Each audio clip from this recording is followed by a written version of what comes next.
안녕하세요. 김태욱입니다. 댓글에 보면 어떤 분들이 제가 조선족이다, 또 좌파 빨갱이다, 그런 말씀을 많이 써주셨더라고요. 그래서 또 저희가 나름대로 댓글 정리도 하지만 사실이 아닌 것들이 너무 이렇게 많이 있으면 처음 이렇게 보시는 분들이 오해하지 않겠습니까? 그래서 저도 또 댓글에다가 80년대에 저는 5사단 열세부대 병장 제대했습니다. 물론 제 보직은 좀 특수했어요. 그래서 그 사병이었지만 별들을 많이 영접하고 별들과 함께 밤에 이렇게 철책을 많이 다니고 그랬습니다. 그래서 간부들도 이렇게 좋게 대해주시고 사병이었지만 자유롭게 이렇게 생활을 하면서 제 사무실도 있고 그랬었죠.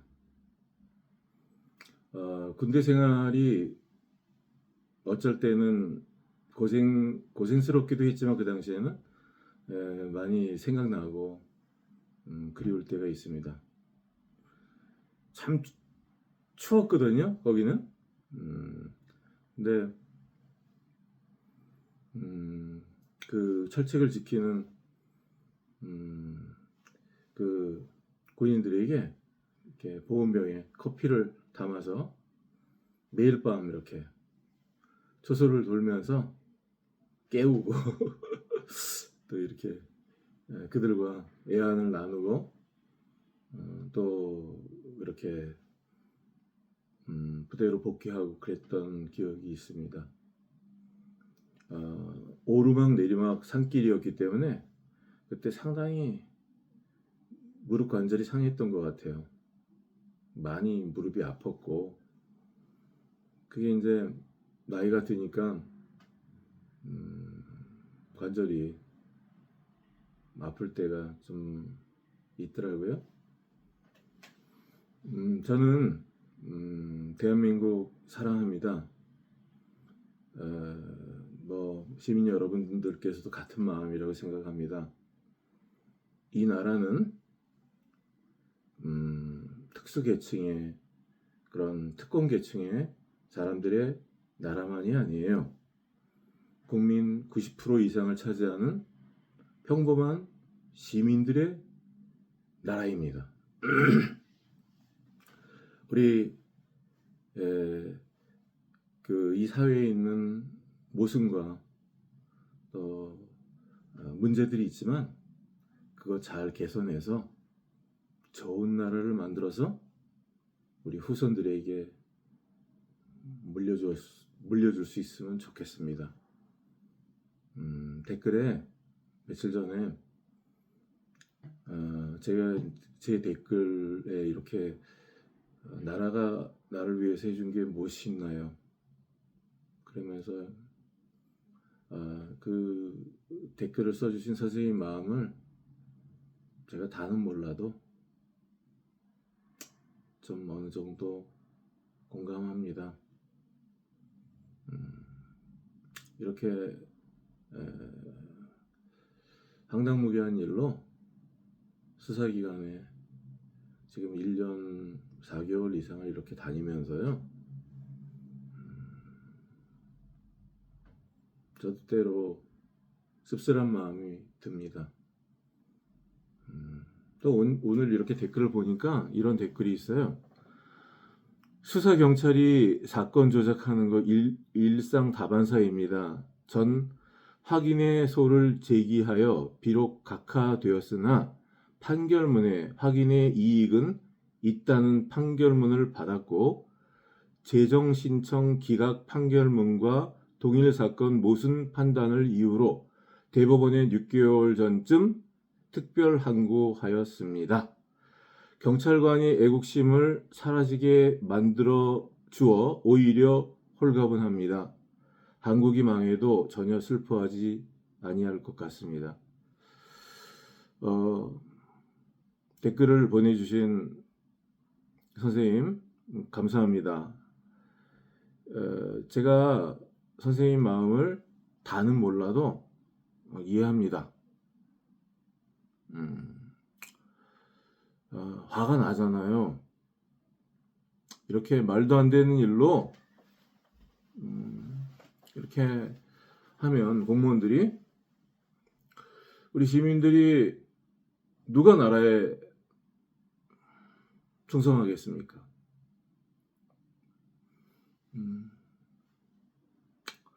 자, 이런 모순들이 잘 해결돼서 우리 이 댓글을 보내주신 선생님도 지금 어려운 마음이시겠지만 저도 마찬가지입니다. 그래도 미우나 고우나 대한민국은 선생님에게 해를 끼쳤던 그런 공무원들의 나라가 아니에요. 물론 그들이 기득권을 갖고 있고 권력을 갖고 있지만 그래도 우리 헌법 1조에 대한민국의 권력은 국민에게서 나온다고 규정되어 있습니다. 그리고 우리 국민들이 투표권을 가지고 있어요.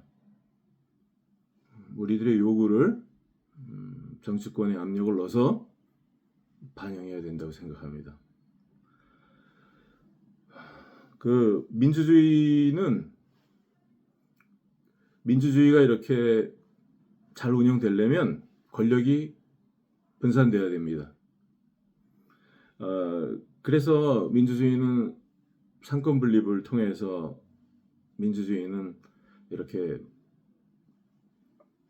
운영이 될 수가 있죠. 근데 지금 현실을 보면요,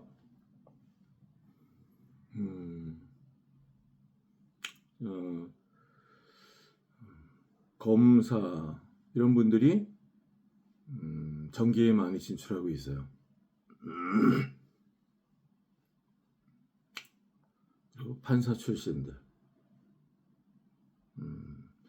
그분들은 행정, 사법적인 권력을 이미 향유하고 있는 특수계층 아닙니까? 물론 우리 헌법상 대한민국에는 특수한 계급이 없다고 규정되어 있어요.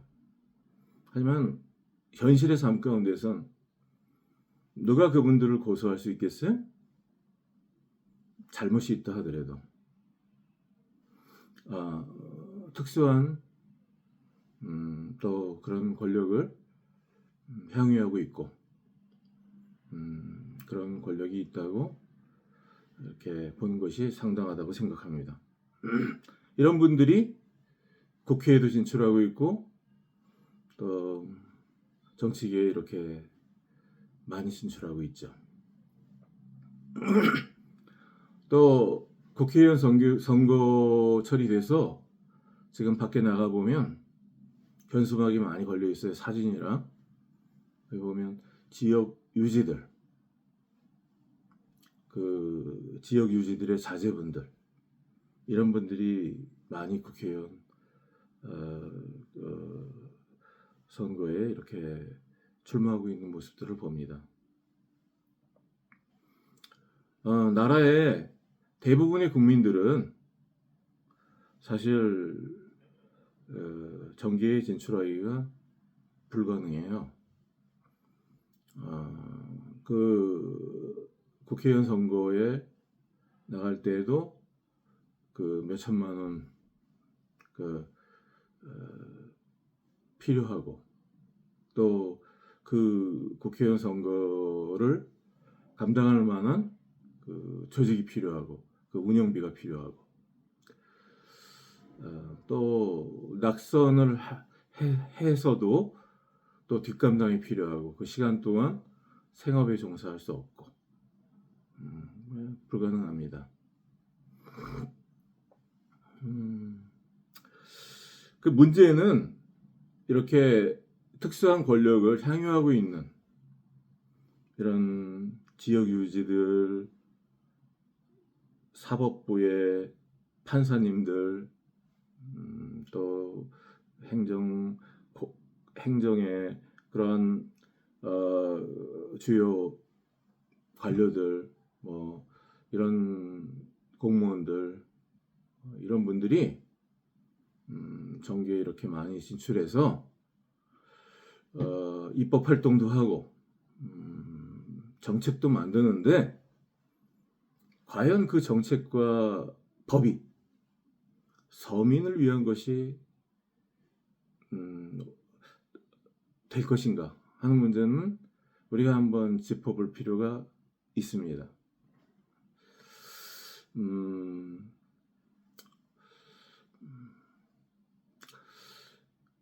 사실은 그분들은 서민의 아픔을 잘 몰라요.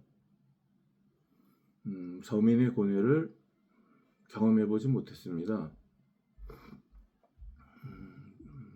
좋은 가정에 태어나서 부유하게 성장해서 배고파 보지 않았고 좋은 음식을 먹었고 인류 학교에 다녔고 또 좋은 학원에 다녀서 또 좋은 스펙을 쌓아서 또 이렇게 좋은 대학을 졸업해서 또 이렇게 좋은 직장을 얻어서 그렇게 엘리트 코스를 밟았겠죠. 이분들이 그 매일매일의 삶 가운데 내일을 걱정해야 되는 서민들의 그러한 절박한 마음을 이해할 수 없습니다. 또 이런 거, 그 여러 공약들이 있어요. 국회의원 그 프랭카드에 이렇게 보면 뭐 이 지역을 위해서 어떤 일을 하겠다는 많은 공약들이 있는데, 그 한 가지라도 좀 약속을 지켜주고 좀 제대로 이렇게 해준다면 이 나라가 좀씩 나은 방향으로 가지 않을까 싶은데 그게 어려운 것 같아요.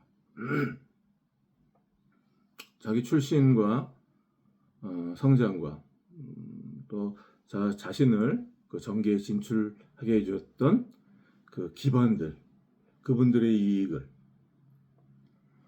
정계에 나가서 국회에 나가서 또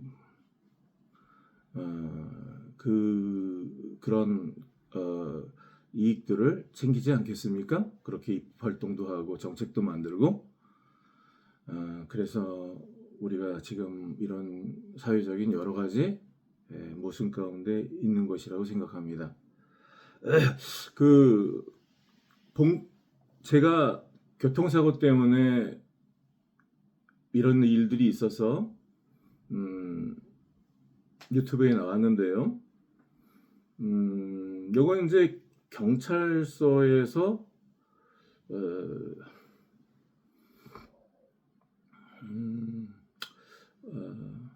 뭐 원래는 간단한 일인데 한 3, 4일이면 끝날 수 있는 그런 일인데 경찰서에서 노골적으로 잘못한 거죠. 하나는 미변조된 증거, 그런 블랙박스를 휴대폰으로 촬영한 그 영상을 수사에 사용했던 겁니다. 그것을 사용할 때 정본 블랙박스도 있고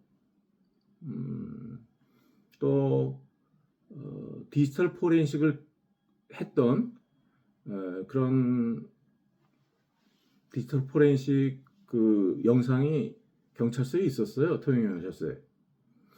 그런데 그것을 수사에 쓰지 않고 휴대폰 영상을 사용했죠. 그 후에 그 휴대폰 영상을 인멸했는지 아직까지 은닉하고 있는지 모르지만 그 다음번에 계속 제가 봤던 영상은 그때 그 조작된 그 영상과 다른 영상이죠. 통영경찰서가 당당했다면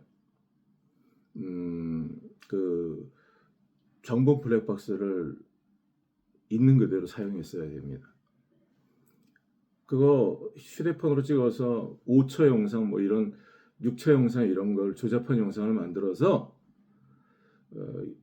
실제 상황과 다른 그런 장면을 만들어서 무리하게 죄를 뒤집어 씌우려고 했기 때문에 지금 이렇게 된 거예요. 또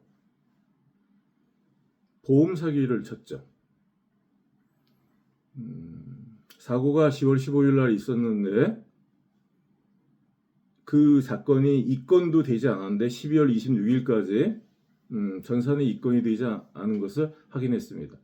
그런데 피해자, 가해자 이런 조사도 없고 블랙박스도 없다고 딱 잡아댔으면서 또 그 사건 당사자들 조서도 다 쓰지 않았어요. 근데 11월 15, 17일 정도에 보험금을 지급한 거예요. 누가 보험사에 전화를 해줬냐면 통영경찰서에서 보험금을 지급하라고 전화를 해줬다는 거죠. 교통사고 사실 확인원도 없이 블랙박스 영상도 보지 않고 그냥 보험금을 지급했습니다. 보험사에서 다 정상적이지가 않아요. 근데 그 보험금을 받아갔던 사람이 저희한테도 또 거액을 달라고 그래서 한 사람 받아가고 또 한 사람은 금액은 그렇게 크지 않지만 또 받아가고 그랬죠. 그 아무튼 그 이중으로 배상을 보험사를 통해서 또 받은 거죠. 보험 사기죠. 근데 이제 통영경찰서가 했던 역할은 보험사에 전화를 해서 보험금을 지급하도록 했던 거죠. 보험사에 있는 사실 그대로를 고지했다면 보험금이 지급이 되지 않죠. 첫 번째, 이미 사고에 관련된 보상을 개인과 개인 간에 받았고 또 그 외에 불만족스러운 부분이 있으면 진행되고 있다 이렇게 고지하면 어떤 보험사가 보험금을 또 지급하겠습니까? 그런 것들을 속인 거죠. 두 번째, 그거는 그렇게 보험금을 받을 정도의 사고가 아니에요. 근데 그걸 과정해서 블랙박스를 숨기고 전화로 국가수사기관이라는 공신력으로 전화해서 보험금을 지급하게 하는 거죠. 그걸 계속 속여왔죠. 한 4달, 5달 후에도 제가 여러 번 보험 문제를 물어봤을 때 보험 여부는 다시 한번 확인해 봐야 된다고 저한테 문자를 많이 보냈었어요. 다 알면서. 이게 다 속인 거죠. 통영경찰서 관계자들이 보험 사기죄가 있다고 저는 생각합니다. 그리고 위변조한 휴대폰 영상을 수사에 사용했고 그 증거는 12월 26일 날 22년 12월 26일 날 조사를 받을 때 제가 했던 녹음이에요. 그 녹음에 나오는 조사관이 제 차가 갓길에 서 있었다고 하는 그 장면이 지금 통영경찰서 통영지청의 본건에 관련된 동영상에 없습니다.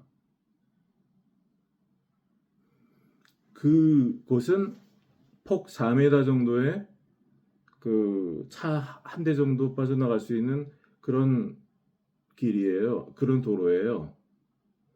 그리고 거기는 90cm 정도의 자전거 도로가 오른쪽에 있지 갓길이 없습니다. 갓길은 자동차 한 대가 들어갈 수 있는 곳을 갓길이라고 그러죠. 그래서 그 다 수사 기록에 써 있는 그런 갓길 그런 건 다 허위입니다. 그리고 세 번째, 영장을 원본을 제시 안 하고 이렇게 보복성으로 체포 구금했던 거. 그것도 저희 아내도 그러고 저도 2번씩이나 그런 일을 당했죠. 이런 거. 그럼 물론 이제 댓글에 원본 제시 없이 먼저 긴급할 때는 체포하고 본다. 나중에 할 수 있다. 근데 그런 게 아니에요. 또 뭐 먼저 4번을 제시하고 나중에 원본을 제시해도 된다는 판례가 있다. 그런 경우가 아닙니다. 제가 지난번에 그 양쪽 저에게 그 경찰서 입감장에서 줬던 그 체포영장이 나오는 글씨체랑 통영지청 민원실에서 발급한 등처번에 나오는 글씨체가 다른 것을 제가 공개해 드렸습니다. 4번은 원본을 복사해서 똑같은 내용이 있어야지 그 4번이라고 그러는 거예요. 근데 이것은 원본 복사본이 아니에요. 그래서 4번이라고 말할 수 없습니다. 이거 가짜라고 말해야지 돼요. 가짜. 또 긴급한 경우에 원본 체포영장을 발부받지 않는 경우도 있다. 긴급 체포인 경우에. 근데 긴급 체포가 아니잖아요. 체포영장을 발부받아서 왔다고 했지 않습니까? 그게 문제죠. 그리고 제시했던 게 긴급 체포가 아니라 체포영장을 제시했던 게 그게 가짜니까.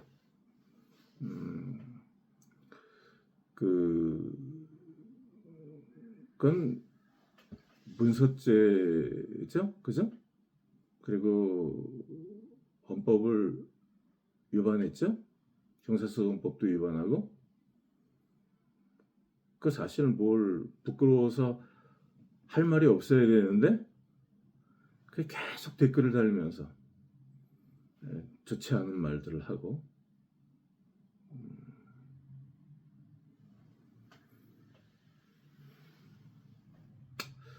통영경찰서 기관장님을 포함해서 이런 못된 일들을 하셨던 경찰관님들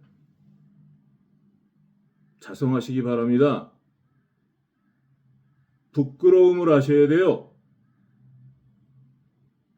저는 통영경찰서 앞에서 증거가 위변조된 것을 수사에 사용했다고, 어떤 사람이 사용했다고 피켓을 들고 서 있었던 사람이에요. 어떤 일에 범법을 행했던 그것들을 이제 고소장에 담아서 서면으로 우리가 수사기관에 제출할 수 있듯이 저를 경찰서 안으로 못 들어가게 하니까. 왜? 내가 경찰관들을 고발했으니까. 또 증거를 제출하고 또 자세한 걸 민원 서류를 제출받으면 나중에 이제 그걸 따지면 책임 추경이 되니까 안 만나주는 거죠. 저는 그렇게 생각합니다. 당당하다면 왜 안 만나주겠어요? 내가 문 앞에서 욕을 했습니까? 고성을 질렀습니까? 헌법에 있는 청구권으로 제가 수사기관에 제출하려고 했던 거 아닙니까? 그렇게 못 들어가게 했기 때문에 주차장에서 제가 피켓을 들고 고소했던 거죠. 고소고발 구두로. 그게 무슨 명예훼손입니까? 그게 무슨 무고예요? 그런 걸로 구공판에 해부하는 2번씩이나, 또 사기꾼들을 부추겨서 대구에다가 부산에다가 또 검찰청에다 이렇게 보내서 또 이렇게 사건을 만들어서 2중, 3중, 4중으로 괴롭히는 당신들은 공무원입니까? 국민을 위한 봉사자 공무원입니까? 범죄 집단입니까? 자, 제가 좀 심한 표현을 써서 미안합니다. 여기서 오늘 영상을 마치겠습니다. 감사합니다.